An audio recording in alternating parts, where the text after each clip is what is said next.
Hey guys, what up? So I'm back today with a deck profile update on the Traptrix deck that I showcased a few days ago. So I went out and played at a local tournament, and yeah, had a lot of fun. Had a lot of fun with the deck actually, and I noticed some problems with it. Finally, playing actual against real people rather than the AI on Edo Pro and um, whatnot. So with some actual test playing done, and more test playing done with my friends, uh, I think I made or I should say I made a few changes to the deck. Decided to go in a slightly different direction for the deck, which I think is a little bit better than the one I had before. The build I had before was definitely more for fun, and it's just more flashy, and obviously there's after test playing it, there was a few problems with it, but I did still do okay at the tournament, and I definitely learned a couple of things where what I can and cannot do with the deck. So that was definitely a good experience.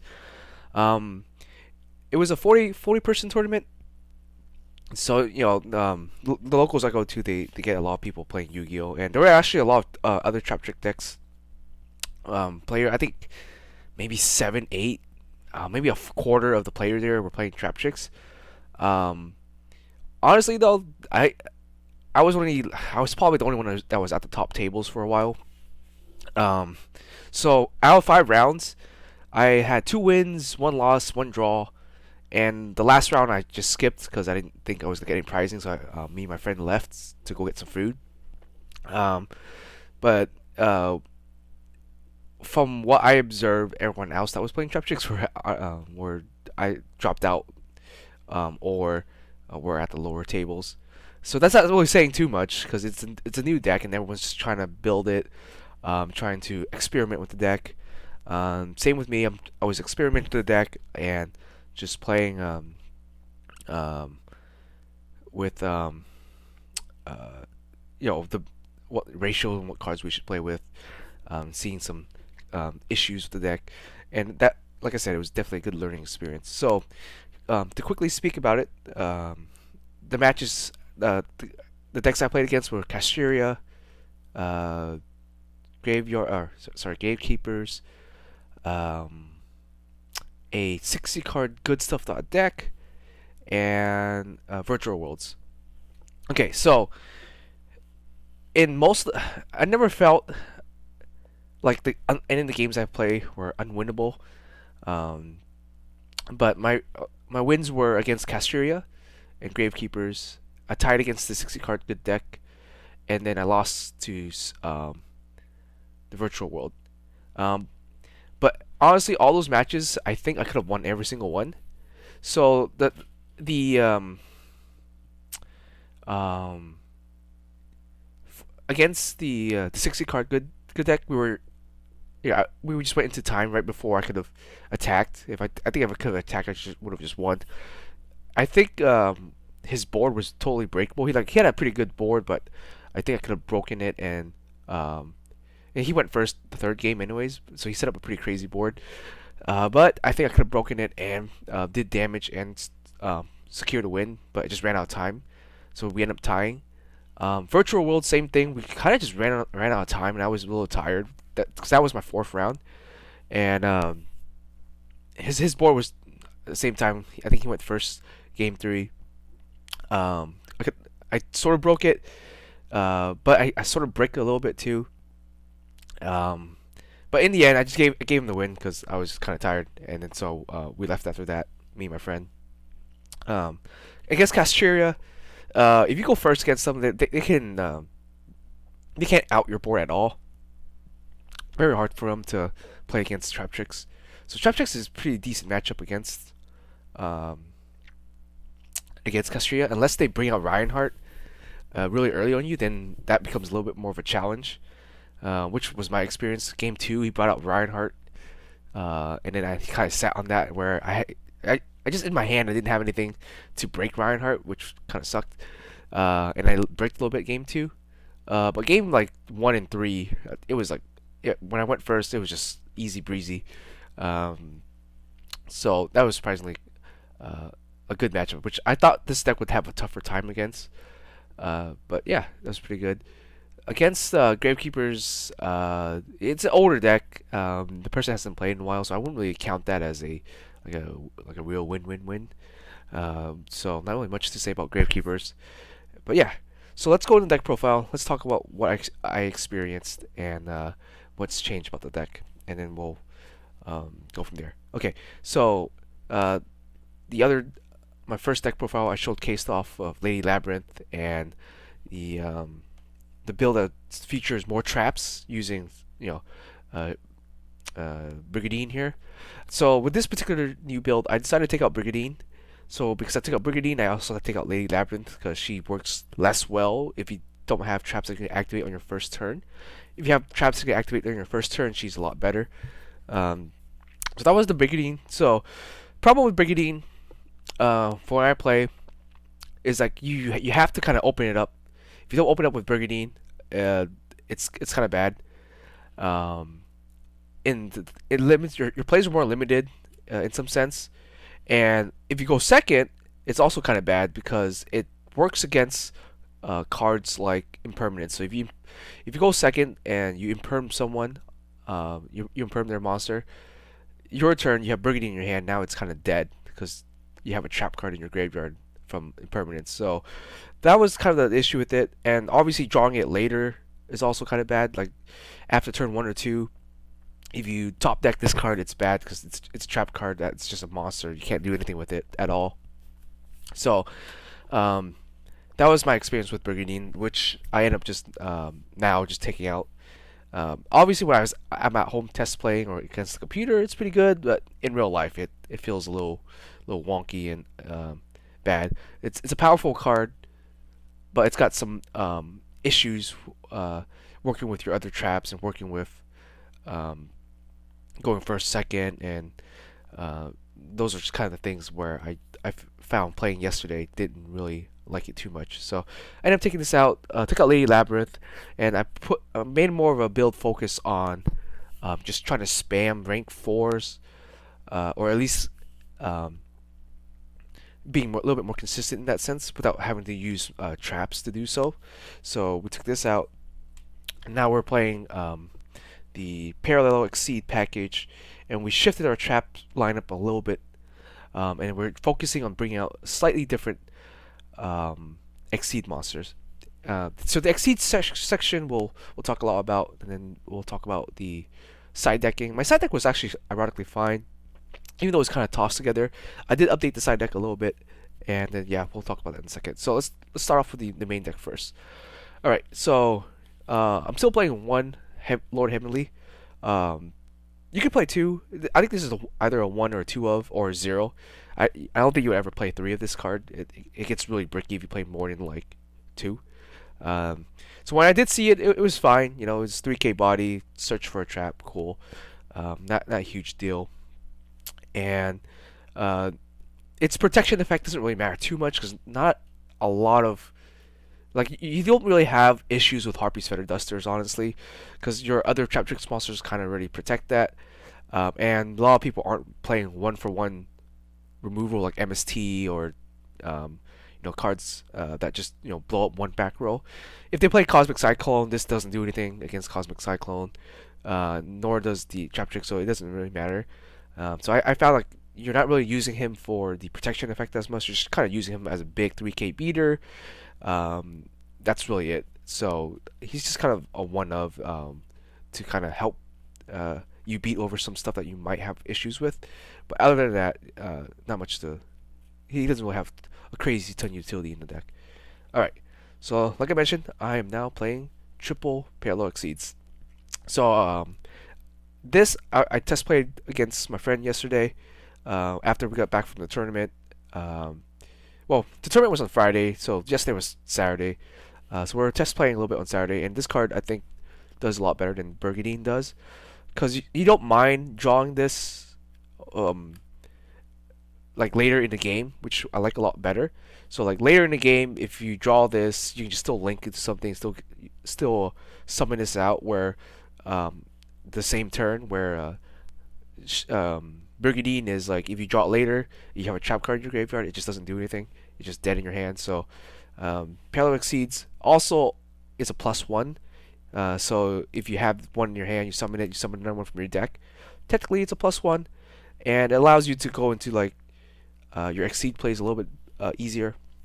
Allows you to go into Telemiles a little bit easier. You can easily get out like 5 bodies on the board real easily, potentially 6 bodies on the board. So I've ended on boards where I had something like this. I had Sarah, I had Rafflesia, and I had Time Thief 3 Druid. That was my end board, and I think this board is really pretty good. You have like several negation. All your monsters are essentially protected by Rafflesia. Time Thief has got a dodge effect. So if someone like Raigeki you or something, you would only lose this card because you can, you know, exile him, or sorry, banish him with his effect. She'll protect the other 2 Traptrix, and it's just a board that is a little bit harder to break. It has a lot of interruption, so I ended up with that board a lot when I did open up with Parallel Exceed, or I went into the Cyber Dragon play a little bit more. So I would have like Cyber Dragon, Sarah, and maybe 1 or 2 other Exceeds, either Rafflesia, or I had a Pingu. So yeah, I definitely like the Parallel Exceeds a little bit better, a little less bricky. It's okay if you draw 2 of them too. It's not bad because then as long as you have one in the deck. Now obviously if you draw 3 of them, then GG, right? But if you draw just either 1 or 2, you're fine. And you'll always link someone in the deck, so they'll never like be totally dead. So you can always get an extra free body onto the board for you to either link or Exceed with. All right. So I'm gonna go through the rest of the deck really quickly. Not much has changed. Triple Ash Blossom. I do think you need this card because this deck doesn't really run that many hand traps. Because you are a go first deck, but you do want some interaction. Because you're not always gonna win the die roll. So Ash is just kind of one of those cards where it's just a solid card to play. And yeah, either 2 to 3 copies of Ash is mandatory in my opinion. This card is great. I definitely recommend 3 of her. You really want to open up with her.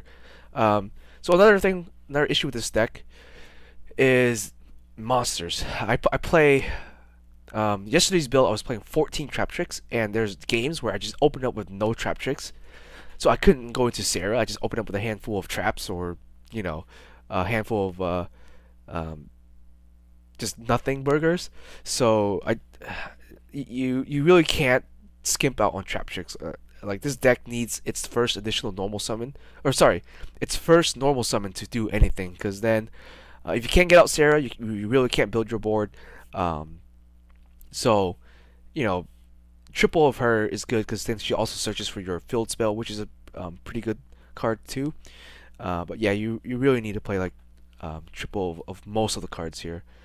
Yeah, triple this. The Arachno Champa. She's kind of like your worst starter. Her and Dianea are your worst starter because they don't really do anything on their normal summon, so you're not really getting any advantage. But you still need her for extending some of your plays. So and also protecting your back row. So that's why I do play 3. Mantis is like your second best normal summon. It's the best normal summon if you have Traptrix Garden. It's your second best normal summon if you don't have Traptrix Garden. So, Mantis, you generally search for either Mamelo or you search for Arachno Champa. So those are your 2 main search targets when you summon out Mantis. Or you go Dianea if you already have a hand that's kind of already set up. So she's great for a follow-up play for next turn.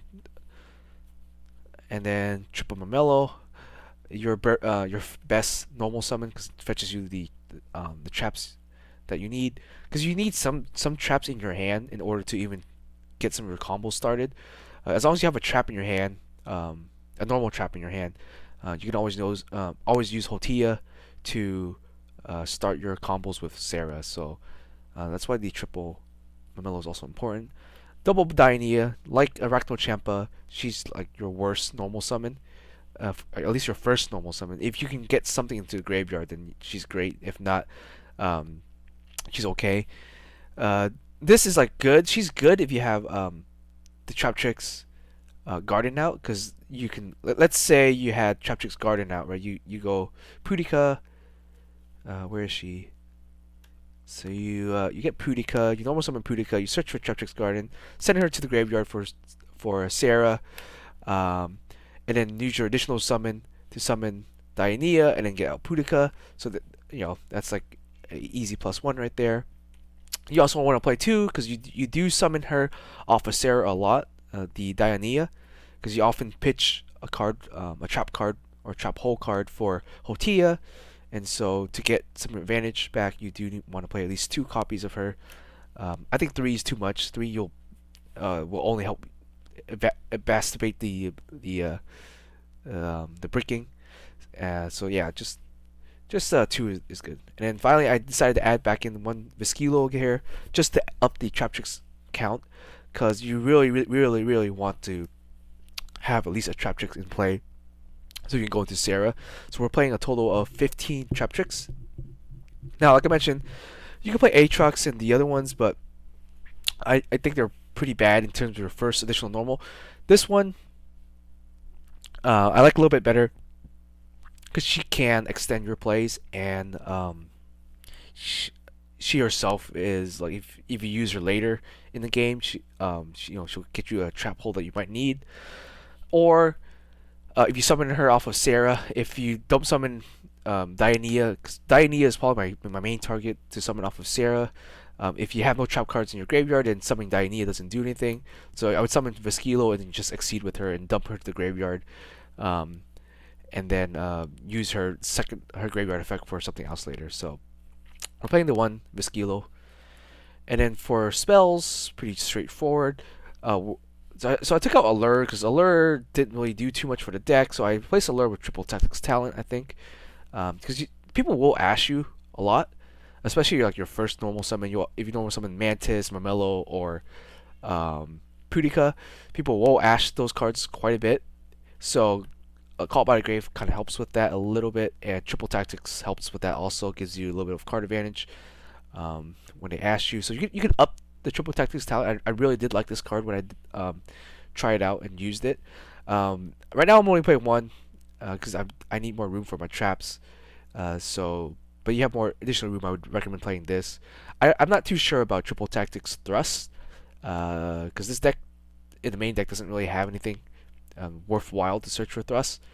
But so I think Talent is a lot better than Thrust in that sense. 2 Gardens now. If you draw the Garden, it's not bad. So this is still like either a 2 or a 1 of card. For now, I'm playing 2 just to try to see it more often, more consistently in my hands. Obviously, you could also play like Terraforming if you wanted to, but I don't think you really need Terraforming in this deck. You just go 2 Gardens, and then Pudica will fetch you the Gardens when you have it. Or if you open up Pudica and Gardens in hand, you can summon Pudica and then just bait and ash, which I've done a few times. People will like ash Pudica because they'll be like, okay, send it to graveyard and activate the Garden from hand. So that way, that also works off of that. So kind of nice interaction there to kind of outplay your opponent in a sense. Then our other hand trap, Triple Impermanence, still pretty good. Really good chainable trap also to activate on to trigger Sarah. So not much to say about that. Okay, so since we took up Burgundy, I decided to go ahead and up the whole T of the 3 now. Cause just to try to open up with it more often, and be able to get Sarah, to use Sarah more consistently, since we're not using Burgundy. And overall, the graveyard effect is actually really good. So the graveyard effect you can actually use to bring back like your dead Sarah or a dead Link or any Link you want, or even bring back Pingu, which is nice. Or you even bring back some other just random Traptrix stuff because it's just a Traptrix monster. So pretty good in that sense, the graveyard effect, and it's really good to use during your opponent's turn as interaction. So decided up to 3, and then for the rest of the trap holes, we have now done this. Um, this is really good in Casteria.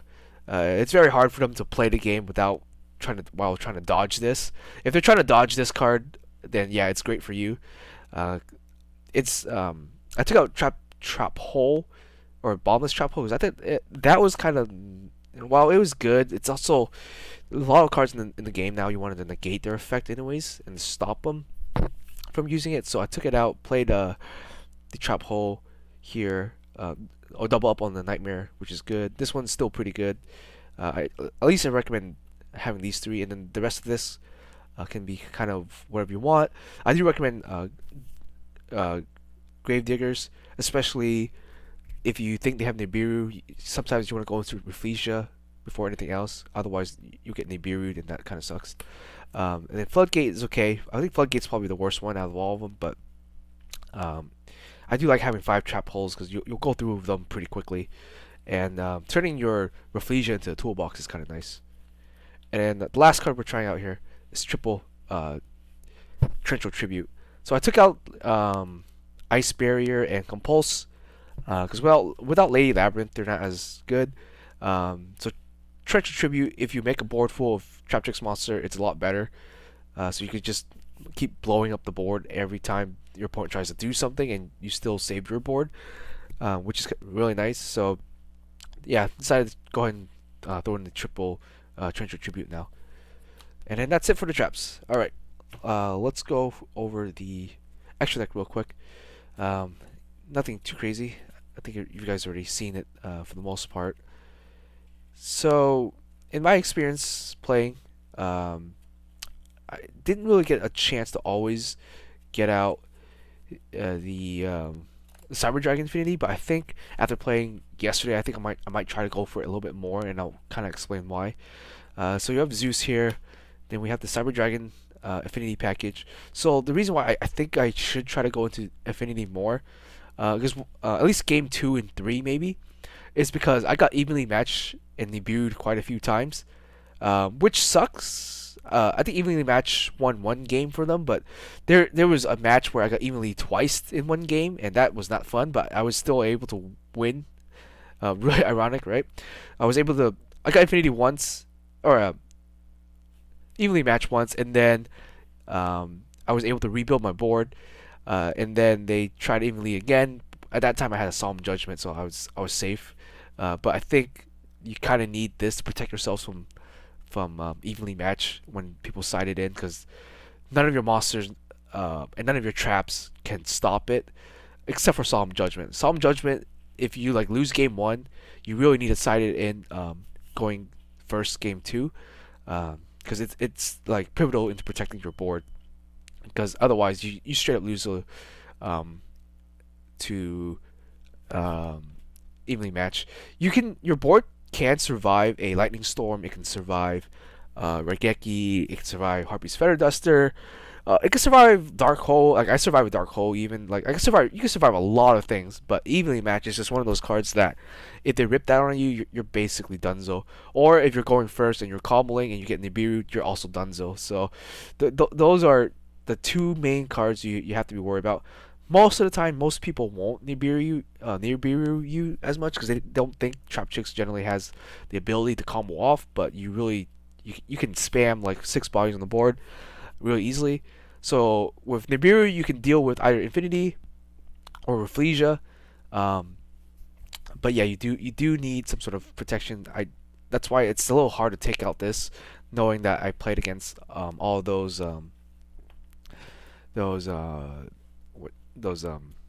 board wipes. So yeah, but if you didn't want to play the Infinity package, these are some other Traptrix cards or options you can play here. Let me go through them real quick with you guys. So this is the other Traptrix. I'm not playing her anymore. I just never summoned her. She never saw real good use when I had in my deck. Like I guess if you like her, you like her, you can play her. I just never found a use for her. She can, like, you can put 3 bodies with her, but I find that summoning your opponent's monster that you just killed is kind of pointless, because you can kill that monster, bring it over your board, and then I guess you can use Traptrix Guardian to banish that monster, and then summon a Traptrix from your graveyard. But it's kind of like a really roundabout way of doing things. So I just never summoned her. So I took her out for now. Um, Zero Fiend, you can play. I think it's actually playable this format right now. Um, it's because of the Casteria field spell, I think, which augments their attack points by your attributes. Correct me if I'm wrong, but I think that's the Casteria field spell does that. So if you bring this out against them, you can just start like popping cards and drawing cards, which is kind of ironically pretty good. So Ragna Zero is totally playable. Um, Abyss Dweller, also another playable card. I just without tier elements, I never found the need to actually ever summon this guy right now, so I'm not playing him at the moment. But it is also a card you can play. And then Still Swarms Roach here. I'm debating on this card too because this card might be pretty good this format. Namely, if you go first and you sit on a Roach, your opponent can't summon any Casteria cards because if they try to, you can just keep stopping their inherent summons. And it's not once per turn, I believe, so that you can just negate 2 summons and they just call it a day. So I think, correct me if I'm wrong on that one, but I think Still Swarm Roach is playable. And then the last two here, Exciton Knight. Exciton Knight is not as good as Zeus, but if you're behind on cards, you can always bring him out, blow up the board, um, cause chaos, attack with it, and then summon a Zeus on top.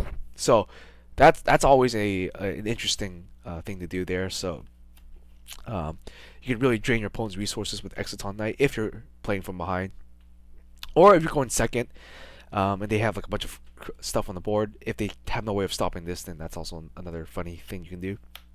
And then Tornado Dragon just good because there's a lot of continuous cards that you can pop when someone activates it, or a field spell. If they activate a field spell, you can pop it.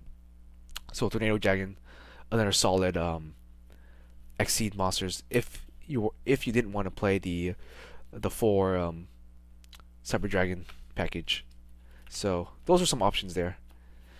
Okay, so for the rest of the extra deck, Time Thief Redoer, really good to sit on, easy to make in this deck. Even without Brigadine, you can still easily make him with the Hotia, and he'll be really good there. So Babushka, if you need to break a board or you can't break a board or something like that, or you just want to stall, Babushka really good for that. And then we have one Rafflesia. She is not much to really say about her. You only need 1 copy. I don't think you ever bring out 2, so just 1 is good enough. And then I decided to up this card. This card has been performing pretty well for me, so I decided to up her to 2. And yeah, like I don't regret playing 2 of her. You'll go into her quite a bit, and her secondary effect is used a lot, so that's really nice there. So 2.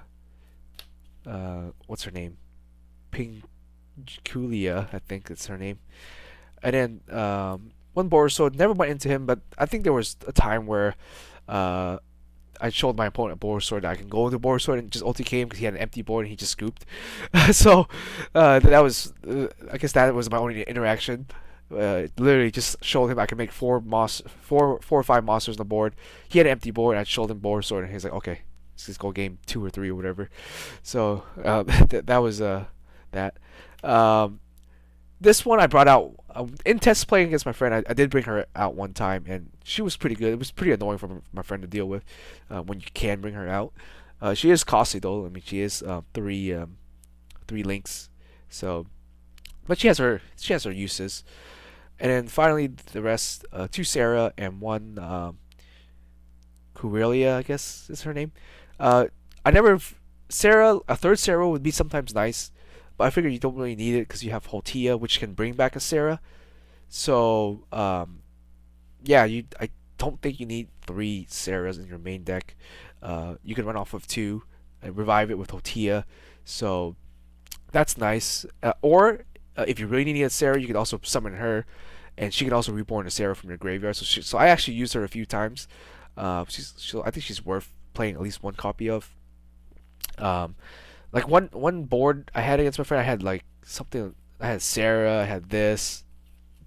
I had that, and like a Pingu and a Rafflesia on the board. So this was my board one time, and I was just like, this feels kind of nice. Um, and I had a couple back rows too, so that was pretty crazy. That you can eventually establish that board. And my friend said obviously he's not playing like a crazy tier deck, but the game drags out long enough during test play. That did happen. So, all right. Let me show you my side deck, and then we'll finish up there. All right. Side deck, triple Nibiru. I did side this in. Saw it maybe one time. It does help against certain matchups. But yeah, so triple Nibiru I think is good again in the format.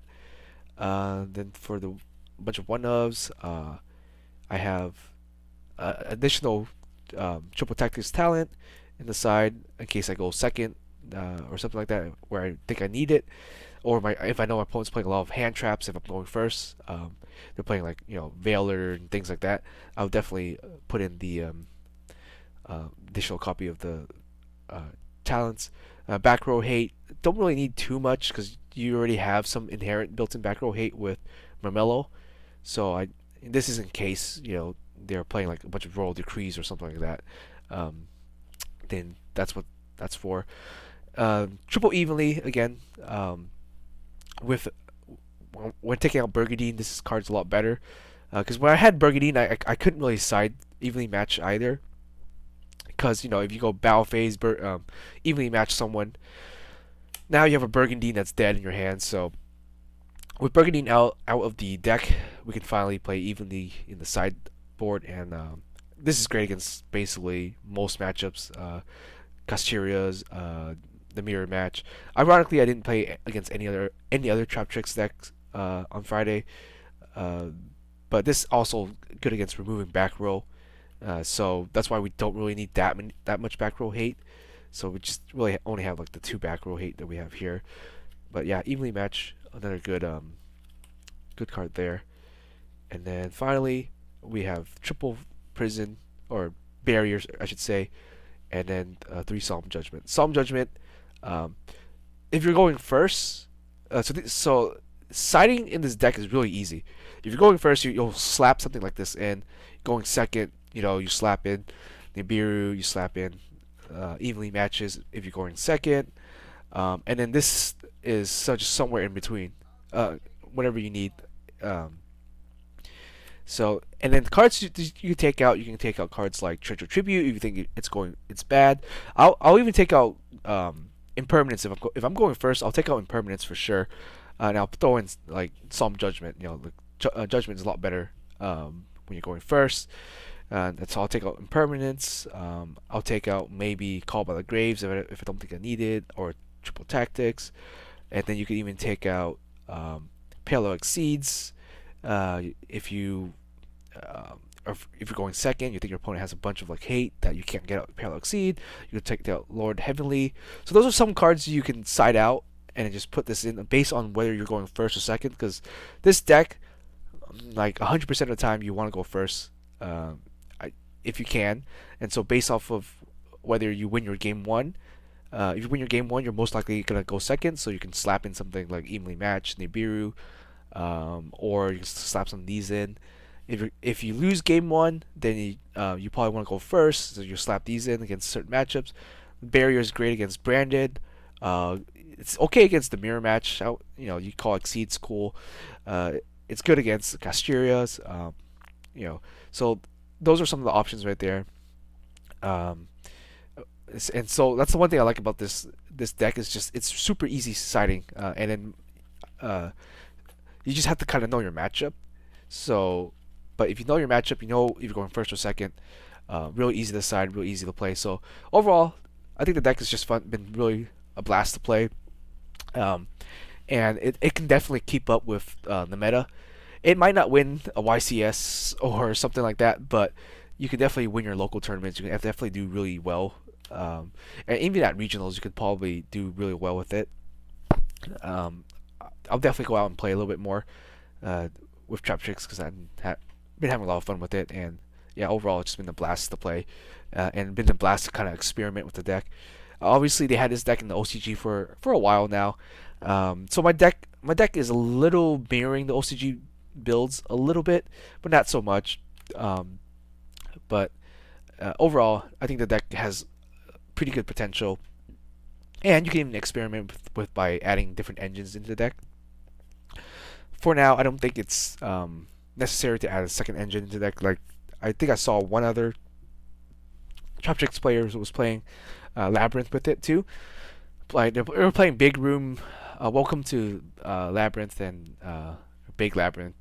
I wasn't too sure how they did at the tournament, but uh, at least for me, I was sitting at the top tables most of the time. I was like at table two, like 3 and 4 majority of the tournament. So I was doing pretty well with my deck. But with this particular version of the deck, I think it's going to be more consistent. Um, Still pretty powerful. You won't have as much boss monster. You're gonna have to rely on your extra deck a lot more than the other build I had. Because the other build you can just sit on like big lady, and you can sit on a couple of monsters on your board. 1 or 2 um, exceeds. But this build, with this new build, you're gonna be relying heavily on your extra deck to do stuff. I did get dimensional barrier yesterday. It's okay. Like you can still play the game with just using your link deck. So it's not like a total game over if someone dimensional barriers you. Plus you're an extra deck. You're a trap deck anyway, so you can just put out 1 or 2 links and then just end your turn and set a bunch of traps. So it's not like a total game breaker where you have to skip your turn if they call exceeds on your with dimensional barrier. But yeah, anyways, guys, let me know what you think. Hopefully, this deck profile has been educational and informative, and I'll see you guys out there, and see you guys next time.